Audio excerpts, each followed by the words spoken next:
So in the last couple of days, I've joined a few Facebook groups in Facebook groups for mental health and philanthropy and all these kinds of things. As mental health is a passion, and I want to get involved in some of these conversations.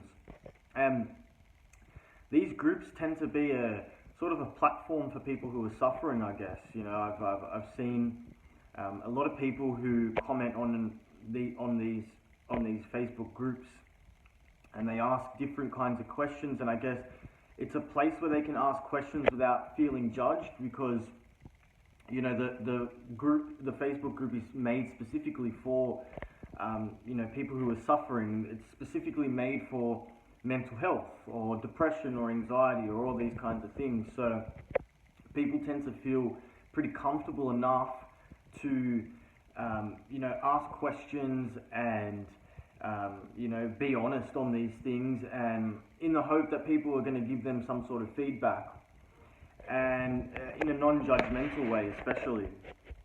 And you come across a lot of these questions that people ask, and I came across this one question by a girl today. I don't know where she was from. I didn't really look into her Facebook account, but she wrote on the group, "What makes life worth living?" And I thought about that question, and a question like that, it just shows how much some people are suffering out there. I'm making an assumption, however, for someone to ask a question like that, it just, I tend to feel the pain of that person. I can really sense pain and suffering in a question like that. For someone to ask a question like that, and the reason why, I guess, I feel pain, and I assume that there is pain behind that question and there is suffering behind that question, is because I found myself asking the same question once upon a time. When I was suffering from mental illness, and I had a lack of mental and emotional health, I can say I went through a good 5-year period where I pretty much woke up every single day asking the same question. What makes this life worth living? And it's when you're feeling so down like that, and being depressed is such a prevalent part of your life, and you hardly feel any joy. You're kind of numb to a lot of joy and a lot of the good things in life. You tend to ask these questions. Why?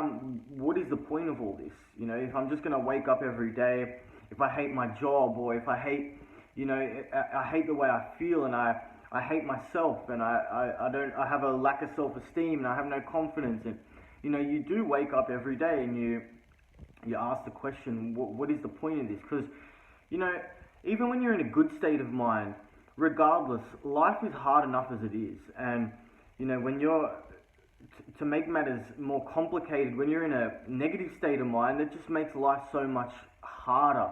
The strain of life becomes so much harder. And like I said, life is complicated and difficult enough as it is for everyone else. And having to deal with mental illness it just adds an extra, it adds so much extra weight. And you tend to ask these questions, and that's why I really felt the pain, and so many people out there who are suffering, and a lot of them are suffering in silence. And I think it's such a good thing that we have these Facebook groups where people have the confidence, they have the confidence to go on there and express themselves, by asking these questions. And they ask them, and they know that they're going to get non-judgmental answers in return. And that's the beauty of these groups. So, I'm keeping in touch with these groups and these people, and I'm keeping in the loop and listening to the conversations and making a contribution where I can, because you really when you join these groups and you read some of the comments, you see how many people are actually suffering out there, and it's crazy. It's crazy, and wherever we can help, we should make a contribution, even if it's something as small as giving out a compliment, or you know something like that. It's just because there's so many people out there who just someone just needs a compliment. Even something as simple as a compliment can just boost someone up, and you know even if it's just a little boost, that little boost can manifest itself into other things, and that could turn a bad day into a good one. So yeah, just getting in on these conversations and looking out and being aware of who's suffering, and doing the best you can to make a contribution.